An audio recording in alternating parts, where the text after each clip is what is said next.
की सबसे बड़ी खबर आपको बता दें, वक्फ कानून पर सुप्रीम कोर्ट का बड़ा फैसला। सुप्रीम कोर्ट ने वक्फ कानून की कुछ धाराओं पर रोक लगाई है।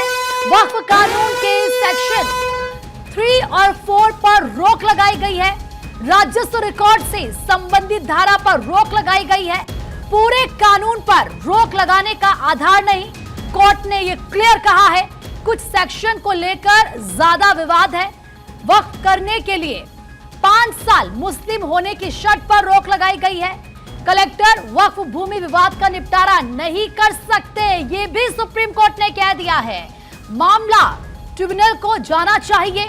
जहां तक संभव हो वक्फ बोर्ड का सीईओ मुस्लिम हो। तो ये बड़ी बातें जो कोर्ट की तरफ से कही गई हैं, फैसला बड़ा है। पॉइंट टू पॉइंट आपको समझा रहे हैं इस वक्त। कुछ जो लॉयर्स हैं उनके भी रिएक्शन सामने आ रहे, सुनिए। वो एक्ट के तहत प्रोटेक्टेड नहीं था, उसके बारे में बहुत क्लियरली कोर्ट ने स्टे ऑर्डर पास नहीं किया है, लेकिन उसके बारे में कुछ कहा गया है जजमेंट में, जो हम जब जजमेंट एक बार पढ़ लेंगे उसके बाद उस पर कुछ हम कह पाएंगे। बहरहाल ये ओवरऑल ये ऑर्डर काफ़ी अच्छा है। चूँकि अभी एंट्री में स्टेज पर ये ऑर्डर दिया गया है, तो मैं समझता हूँ कि एंट्री में स्टेज पे वक्फ के प्रोटेक्शन के लिए काफ़ी अच्छा ऑर्डर है और हम इसको वेलकम करते हैं। जो प्रैक्टिसिंग मुस्लिम होने का एक प्रोविजन था उसको भी स्टे कर दिया गया है। जो सेक्शन 3R के तहत ये कहा गया था कि 5 साल का एक प्रैक्टिसिंग मुस्लिम ही वक्फ कर सकता है, उसको भी कोर्ट ने स्पेसिफिकली स्टे कर दिया है। तो ओवरऑल इस एंट्री ऑर्डर को आप लोग किस तरह से देखते हैं, कितनी राहत की बात है? ओवरऑल मैं ये समझता हूँ कि ये काफ़ी अच्छा ऑर्डर है। एक वक्फ बाय यूज़र के सिलसिले में जो काफ़ी कंसर्न था कम्युनिटी का, उसके बारे में भी कोर्ट ने कुछ कहा है और उसको हम पढ़ेंगे। लेकिन ओवरऑल वैसे देखा जाए तो वो अच्छा ऑर्डर है, हम इसको काफ़ी वेलकम करते हैं। In English if you can briefly tell us what is your response to the entry order which has been pronounced right now? See we consider. तो देखिए, आप यहां पर वकील को भी सुन रहे हैं, हमारे लीगल एडिटर सुमित, क्योंकि इस वक्त सुप्रीम कोर्ट के बाहर से सीधा हमारे साथ जुड़ चुके हैं। सुमित, सबसे पहले तो क्या बड़ी बड़ी बातें हैं जो इस वक्त सुप्रीम कोर्ट की तरफ से कही गई? आसान भाषा में जरा हमारे दर्शकों को समझाइए, क्या मेन पॉइंट्स हैं, प्रमुख जो बिंदु हैं? बिल्कुल पूजा, प्रीति, सबसे पहले ये समझना होगा कि आखिरकार ये जो एक्ट था जिस पर विवाद सबसे ज्यादा था, उस प्रोविजन पर सुप्रीम कोर्ट ने किसी भी तरह का स्टे नहीं दिया है। सबसे जो अहम मुद्दा था सुप्रीम कोर्ट के सामने वो ये था कि वक्फ बाय यूजर की जो संपत्ति थी उसे डी नोटिफाई यानी कि गैर अधिसूचित करने को लेकर इस एक्ट में प्रावधान लाए गए थे। उस पर सुप्रीम कोर्ट ने रोक लगाने से इनकार कर दिया है।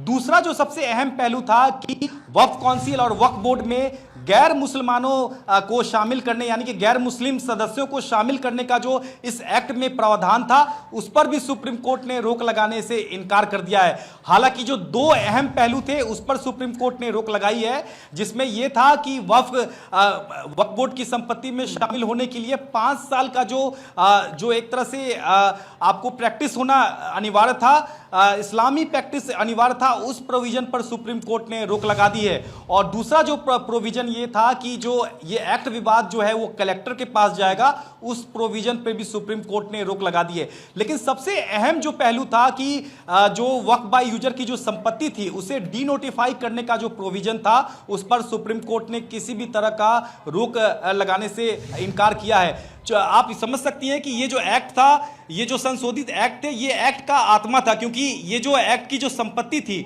इस संपत्ति को अगर सरकार डी नोटिफाई कर देगी तो पूरा मामला ही खत्म हो जाता है। तो यही वजह है कि सुप्रीम कोर्ट ने साफ तौर पर अपने फैसले में ये ऑब्जर्वेशन दिया है कि संसद से पारित कानून का जो पालन जो है, उसका सम्मान जो है वो कम से कम अदालतों को करनी चाहिए। यही वजह है कि सुप्रीम कोर्ट ने कहा है कि हम इस एक्ट के जो मेन प्रोविजन है उस पर हम रोक लगाने नहीं जा रहे हैं। लेकिन कोर्ट ने आदेश नहीं दिया है, लेकिन केंद्र सरकार को यह सुझाव दिया है कि 11 सदस्यीय केंद्रीय वक्फ परिषद में 3 से अधिक गैर मुसलमानों को नामित ना करें और ये प्रयास करें कि जो पदेन अध्यक्ष हैं वो मुस्लिम हो। यानी कि ये कोर्ट डायरेक्ट नहीं कर रहा है प्रीति, ये सुझाव दे रहा है कि आप वक्फ काउंसिल और वक्फ बोर्ड में जो गैर मुसलमानों को शामिल आप कर रहे हैं, उसमें आप कम से कम अध्यक्ष जो पद है वो कम से कम आप मुस्लिम को रखें। ये सुप्रीम कोर्ट ने सिर्फ केंद्र सरकार को सुझाव दिया है। तो निश्चित तौर पर एक तरह से आप बैलेंस तो ऑर्डर यानी कर कि सकते ये हैं, सुझाव लेकिन दिए जा रहे हैं कि केंद्र केंद्र सरकार सरकार के लिए के एक ऊपर बड़ी होगा। राहत इस लिहाज से है। यानी कि अभी केंद्र सरकार के ऊपर होता है कि इन सुझाव को माना जाता है बिल्कुल, या नहीं? देखिए बिल्कुल, देखिए प्रीति, ये समझना होगा कि जो एक्ट का जो प्रोविजन था, दो अहम प्रोविजन था, जो कि सबसे स्ट्रांग प्रोविजन आप कह सकती हैं, ये वक्फ संशोधित कानून का स्ट्रांग प्रोविजन जो था, उस पर सुप्रीम कोर्ट ने किसी भी तरह की रोक नहीं लगाई है। सबसे पहला जो था कि वक्फ बाय यूजर की जो संपत्ति है वो अगर डी नोटिफाई हो जाती है तो पूरा मसला ही ये खत्म हो जाता है। उस पर लगातार मांग कर रहे थे याचिकाकर्ता, उस पर सुप्रीम कोर्ट ने रोक नहीं लगाई है, यानी कि वक्फ बाय यूजर की जो संपत्ति है वो अब डी नोटिफाई हो जाएगी, गैर अधिसूचित हो जाएगी।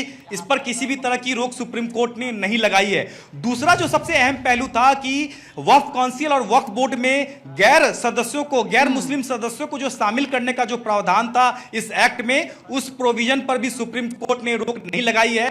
हालांकि सुप्रीम कोर्ट ने कहा है कि केंद्रीय वक्फ काउंसिल में अगर आप 11 सदस्यों में से 3 सदस्य अगर आप हिंदू रखते हैं तो वो ठीक होगा, और ये भी आप कोशिश करें कि जो अध्यक्ष होंगे वो कम से कम मुस्लिम हो। ठीक है सुमित, यानी कि देखिए वक्फ कानून बरकरार है, 3 सदस्य गैर मुस्लिम हो सकेंगे, लेकिन 5 साल की शर्त को खारिज किया। कुछ धाराओं पर सुप्रीम कोर्ट ने रोक लगाई है। आगे भी हम आपसे अपडेट लेंगे। फिलहाल आपका बहुत बहुत शुक्रिया।